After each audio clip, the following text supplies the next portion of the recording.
Welcome to the meeting room at Global TV Talk Show, a broadcast service of globalbusinessnews.net. Now, here's your host, Ed Cohen. You're on Global TV Talk Show, a unit of globalbusinessnews.net. Our special guest today is Dianne Devitt, and she's a communications expert. Welcome again, Dianne. Thank you, Ed. Good to be here, as always. Thank you. So we're going to do this in about 15 to 20 minutes. So recently we had a broadcast on April 8 called Crisis Communications, and it addressed not only the war situation in Europe and how it's being reported and how the impact of all that on people, not only here, but there, and about companies doing business internationally, Russia particularly, and Eastern Europe, Central Europe's impacted by the war, and never mind supply chain issues. So how are bosses, or how should bosses be communicating? One of our speakers was Philip Berry, and he was talking about caring about people and just bending over backwards as a manager, as a C-level guy, to show that that's more important than making sales today, is that your team is really important, because that's what the company is all about. And if that happens well, then sales will happen, of course. My particular take on that meeting, Dianne, is that it was too big. Mm-hmm. I mean, it was wonderful to have 30 people from around the world interested, but it was really hard to allow people some time, adequate time to express themselves. And if they did have a chance to talk briefly, they did not have a chance for live dialogue. We had the chat feature, wildly successful, and everybody has had the capability of networking. And so the meeting was actually a superb success in that regard, of bringing people together from across borders and cultures, from across time, from across space, from across silos. People would never, ever meet and have this opportunity to exchange, but they did it this past Friday on Global TV. So that is good. But what I missed about it is having a meaningful exchange with anybody. In fact, the most meaningful exchange that I had was with the country manager based in Ukraine, who came on the program at almost the last minute. And that was real. It was real time. Now, this is a guy who's a regional manager for one of the world's largest trucking companies. Wow. And he was on our show because the boss was on our show and brought him with, and he was willing to talk. He didn't want to be seen on camera for a number of reasons, but the voice was clear and it was quite direct. And he talked about the issues of transporting goods and people's services and household goods and products within a war-torn area. Right. And with people running here and there and scared.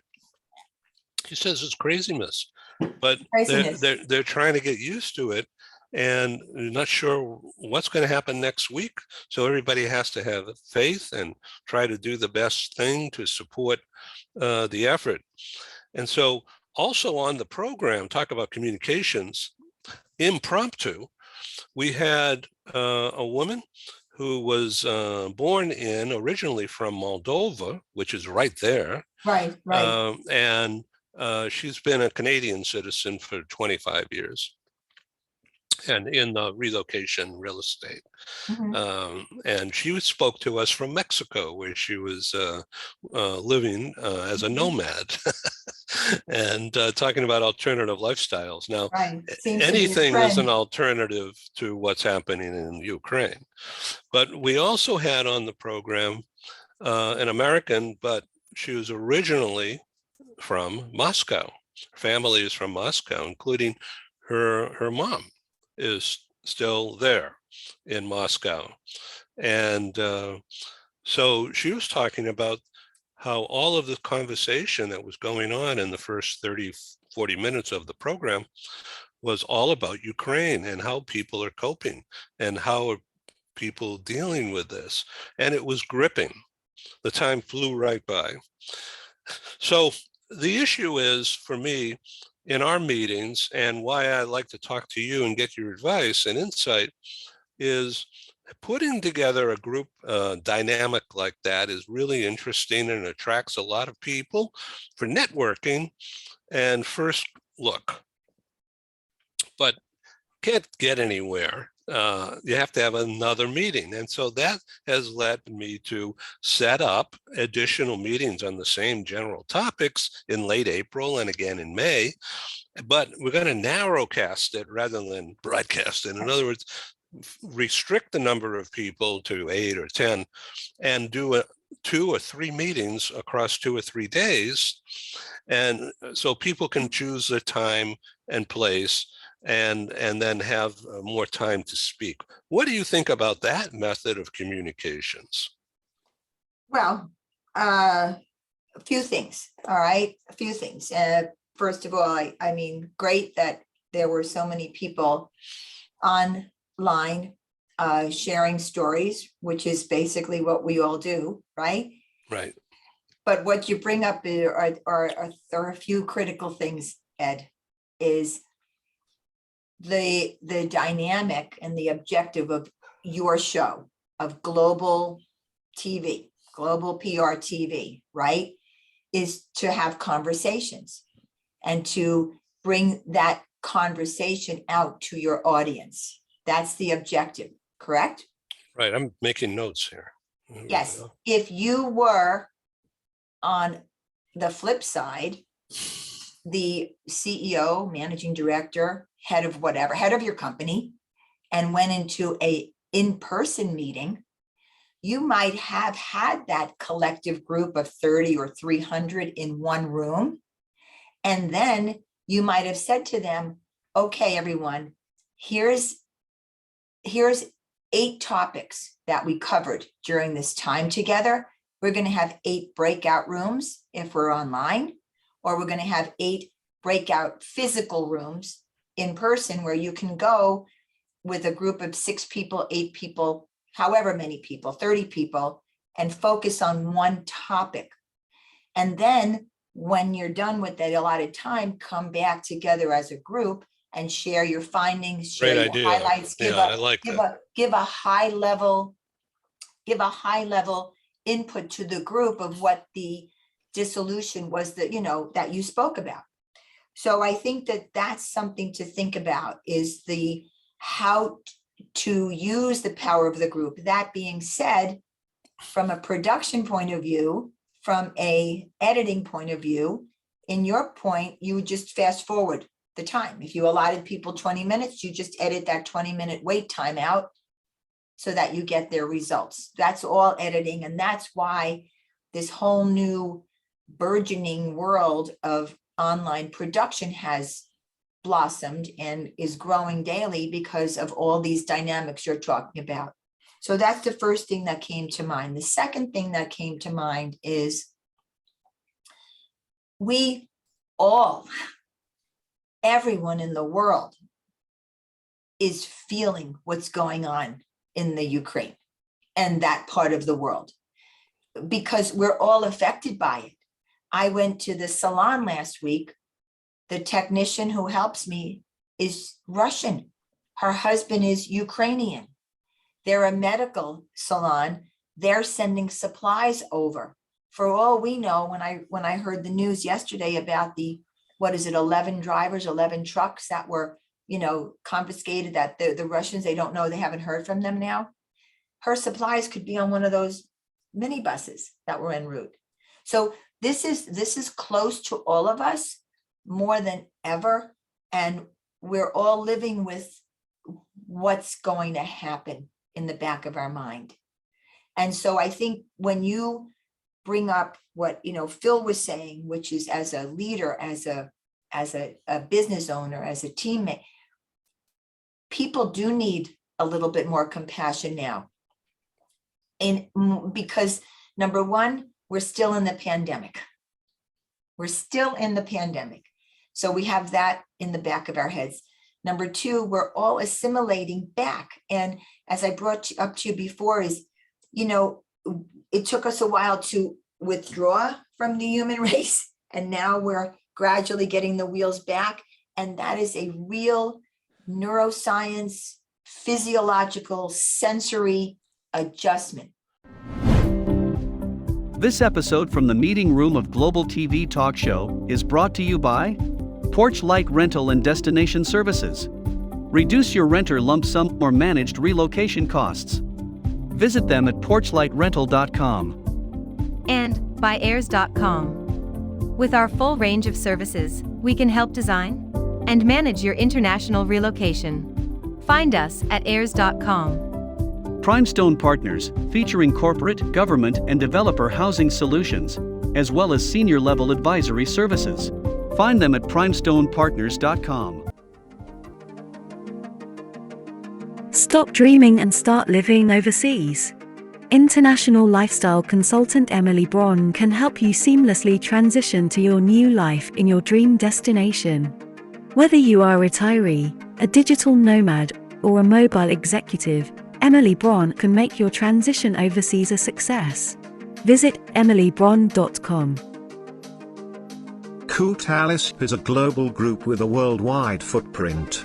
With 16 agencies in 10 countries, Coutalis offers companies and mobile professionals a unique combination of HR services and options. Find us at coutalis.com. Take your communication skills to the next level. Barbara Bolt of Bolt Global has a passion to make you shine. As our globe expands, effective intercultural communication and presentation is a must. Visit boltglobal.com.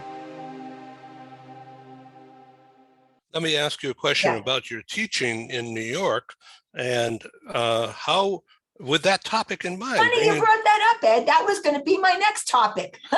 So it's amazing that you read my mind. I am just, woo. You read my mind. Yeah. So anyway, what do the students feel about all this? Well, you read my mind, because what I wanted to say to you is I'm teaching for 32 years. And this is the class that is I want to say sensitive. I want to say needs the attention of all the faculty. This is a class that for 2 years have sat in their rooms taking online classes, and now suddenly they're back in person and they're learning. And these are students who are 2021. Personally, I teach students from all over the world. I have students from China, Greece, LA. I have students from Hong Kong, from everywhere, Vietnam. And so they're anxious to learn like sponges. But again, there's just so much their brains can absorb. So I looked at that this semester in particular, and I said that this is exactly what people are going through in business too, is we need the compassion. There's no doubt caring for people right now and being patient. In my own world with my own team, gee, I didn't get that done. Gee, I need another day. Gee, do I pressure them? I can't pressure them because I can't pressure myself right now. Right. Well, and you understand totally that it's hard. It's very hard to do this. So we have about 10, 12 minutes, remaining. Was there much conversation in your classroom, your live class, about being in the same room together? Yes, there was some conversation. We're still required to wear masks. But one of the things that I did personally, one of the things I personally did this semester is that I made an obligation to myself to take the students out as much as I could to expose them. I teach meetings and events, conference planning, exhibits.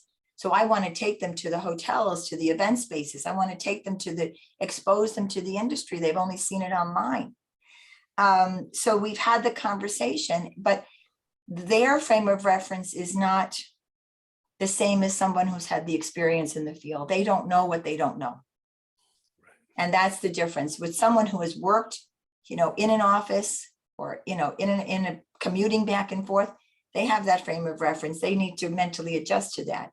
The students are just adjusting to the confusion. And there's a lot of confusion, isn't there? Yeah. So what do you think of the idea as we're coming to a close here for this brief few minutes, and we'll continue the series next week. But what do you think of this concept of people getting sick, like at the Gridiron dinner the other night in Washington? Of course, I wasn't there, but all these, nobody wore a mask apparently, and yet everybody at senior levels seems to be coming down with COVID. Whether or not it's strong, I don't know. Right. Ed, yes. So what do I think about it? Yeah. If I were wearing my professional meeting planner hat or event planner hat, what comes with that is the responsibility to ensure the safety and security of all your guests. Now, professionally in the industry, like for example, I'm speaking in a couple of weeks at an event in Palm Beach. All right.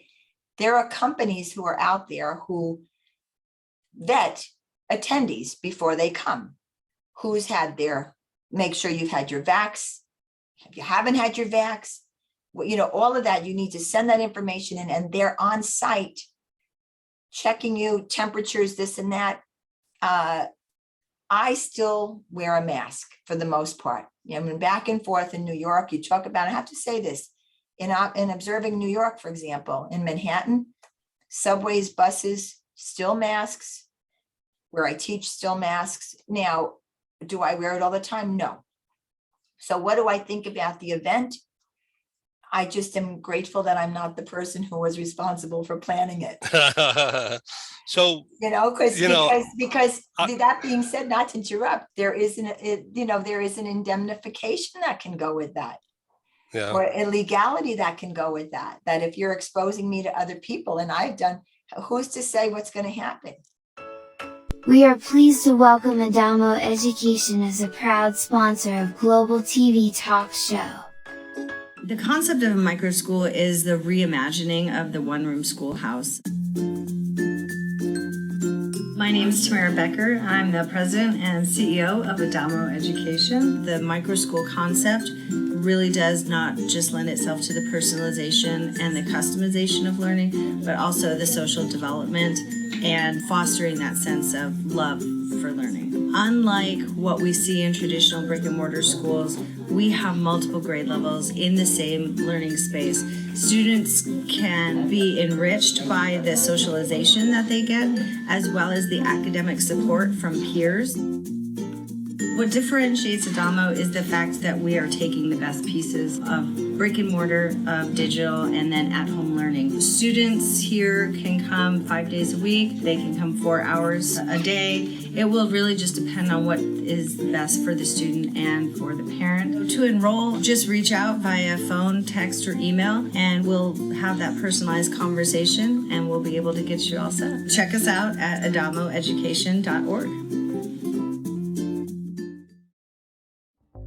Become a global player in your field. Cross Culture to Go provides virtual support for your global business and career success. We can help you thrive in 140 plus countries and markets. On the web at crossculturetogo.com.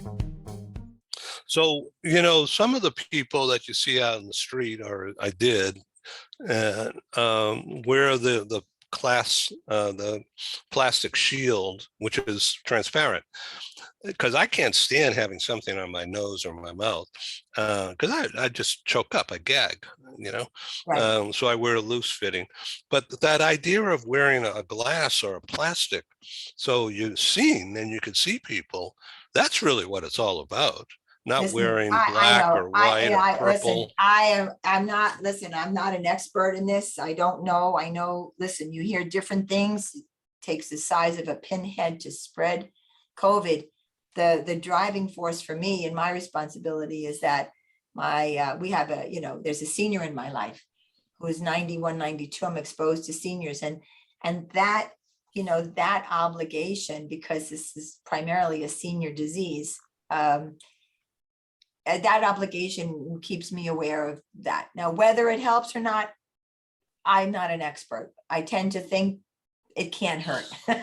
So, but getting back to the legality and the question you asked me, and the responsibility, again, of leadership and communication, is to let people know that they have a choice. So you can mask or you cannot mask, but but there's the masks. If you feel better, you feel safe, and that's how I think. So yeah. So this show is all about how to communicate, or how to understand communications today, and we're talking about all the things that impact communications between people. And I think we did a good job for a few minutes, today. And thank you very much, Dianne, and safe You're welcome, travels. Ed. Let's just hope that the world keeps communicating. Yeah. Thank you. Remember that song that Coca would like to teach the world to sing, and sing a happy tune? Perfect harmony. One day. Anyway, one day in our prayers. Thanks, Ed. Thank you. Bye-bye now. Safe travels. Bye. Thank you. Thank you.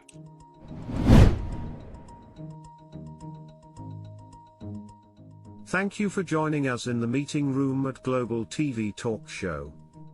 Have a wonderful day, and stay safe.